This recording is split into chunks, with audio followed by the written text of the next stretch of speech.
사도행전 22장 30절에서 23장 11절까지 말씀 한 절씩 교독합니다.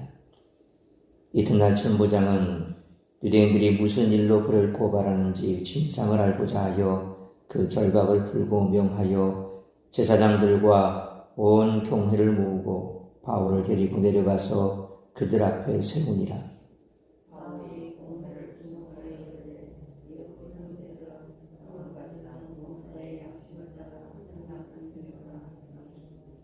대제사장 아나니아가 바울 곁에 서 있는 사람들에게 그 입을 치라 명하니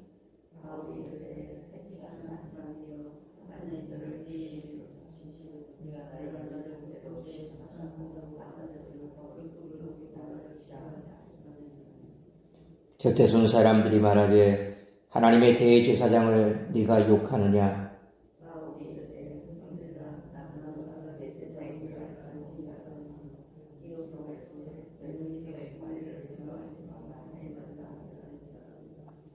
바울이 그중 일부는 사두개인이요 다른 일부는 바리새인인 줄 알고 공회에서 외쳐 이르되 여러분 형제들아 나는 바리새인이요 또 바리새인의 아들이라 죽은 자의 소망 곧 부활로 말미암아 내가 신문을 받노라.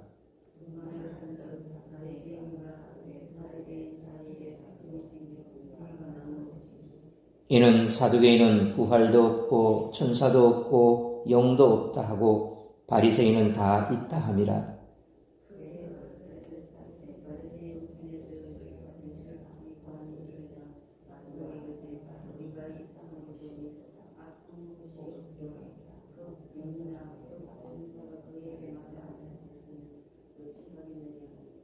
큰 분쟁이 생기니 천부장은 바울이 그들에게 찢겨질까 하여 군인을 명하여 내려가 무리 가운데서 빼앗아 가지고 영내로 들어가라 하니라.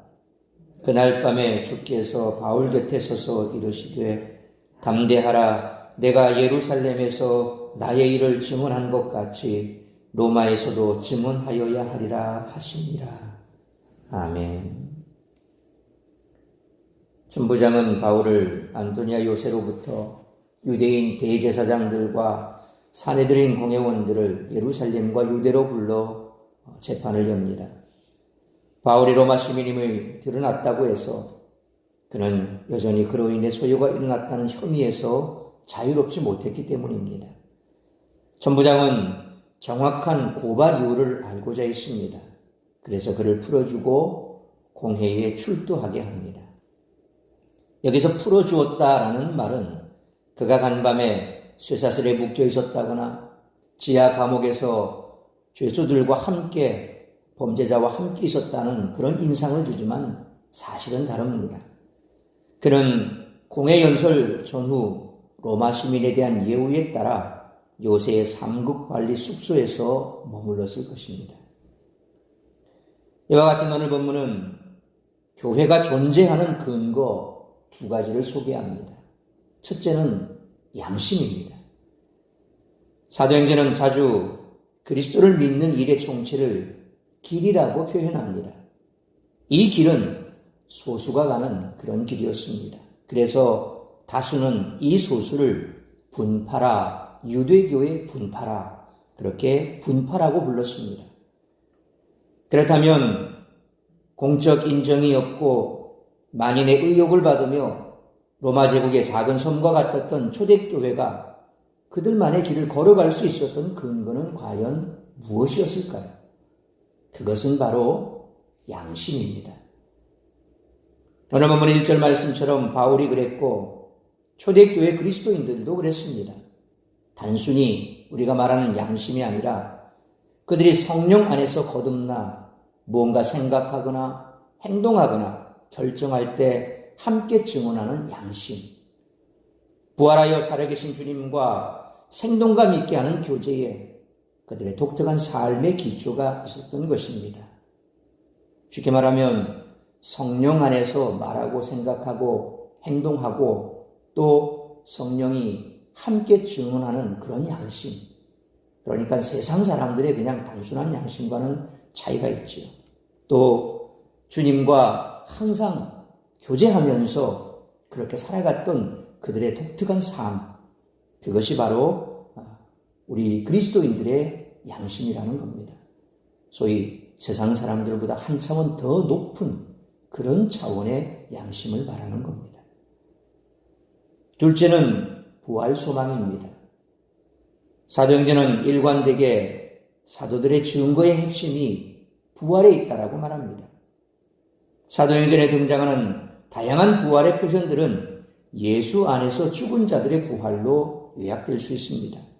이 개념은 전통적인 것이면서 동시에 혁명적인 것이었습니다. 왜냐하면 우선 유대인의 경계를 넘어 이방인이 의와 거룩함을 얻은 성도가 되어 참여하며, 다음으로 미래의 실제가 현재와 미래의 경계를 뚫고 현 시대로 들어와 있기 때문이며, 마지막으로 메시아께서 부활의 선구자로서 부활 생명의 나라를 출범시키고 성도로 하여금 현실에서의 부활 생명의 평화를 누리도록 하기 때문에 그렇다라는 것입니다.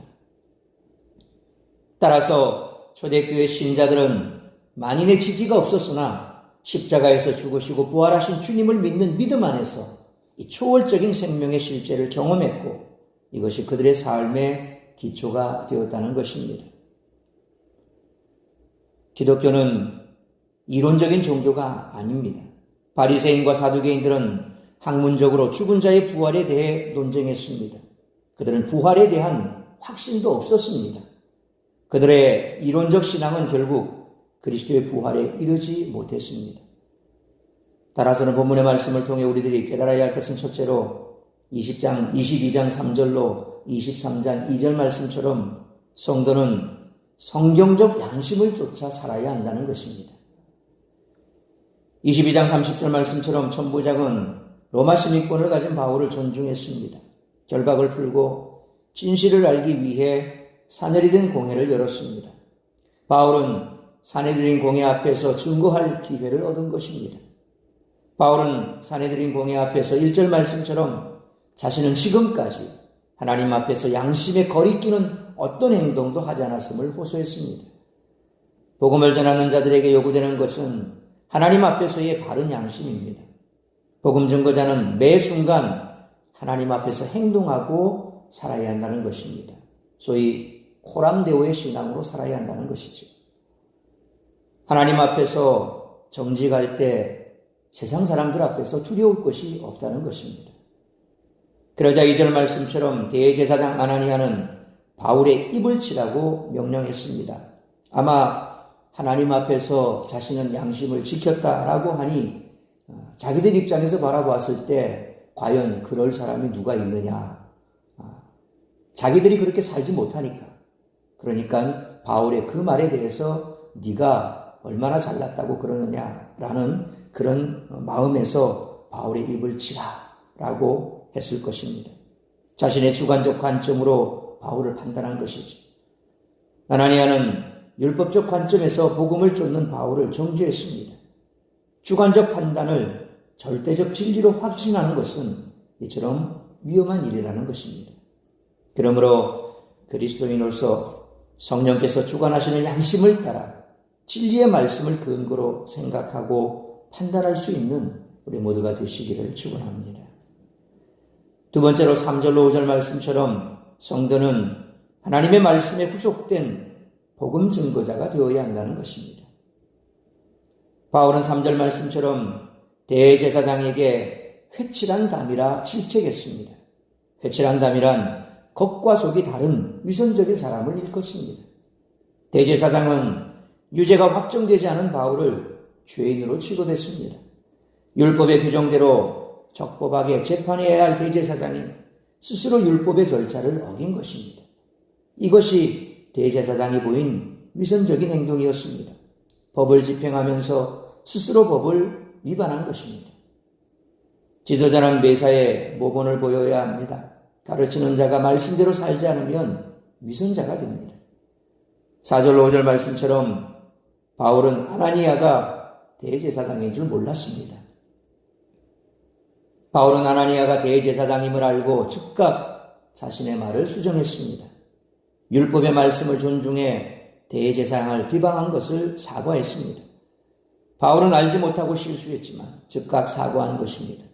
여기에서 하나님의 말씀에 절대 순종하는 바울의 충실한 양심을 볼 수 있습니다. 남을 비방했지만 그 비방이 자신의 과오다라고 한다면 즉각적으로 사과하고 수정하는 그런 마음이 있어야 되죠. 그런데 우리는 보면 끝까지 우리의 주장을 굽히려 하지 않습니다. 내 자존심이 상했다는 겁니다. 그건 내가 알지 못하고 한 실수다. 그런데 네가 더 큰 실수를 했다. 그러면서 오히려 더 싸움을 키우는 경우가 많습니다. 그냥 몰라서 그랬다면 몰라서 그랬다 라고 고백하고 사과하면 될 일을, 그래서 우리 예수 믿는 사람들은 모르고 한 것은 잘못이 아니죠. 하나님께서도 우리가 몰랐을 때 지은 죄에 대해서는 그렇게 크게 야단하지 않습니다. 알고 지은 죄에 대해서는 하나님께서도 똑같이 우리의 믿음의 양심이 있는 자들에 대해서 세상 사람들과 똑같이 그렇게 징계는 하십니다. 그러나 그 징계는 우리를 멸망시키는 징계가 아니라 오히려 바른 길로 인도하시기 위한 징계죠. 성령의 탄식도 마찬가지입니다. 우리가 알고 그런 죄를 지으면 탄식하시는 거예요. 알고 있지 않냐? 그런데 왜 그러느냐? 모르고 하는 것에 대해서는 빨리 깨닫도록 하시죠. 말씀 안에서 깨닫게 하시고 또 말씀 안에서 돌이키게 하시는 겁니다.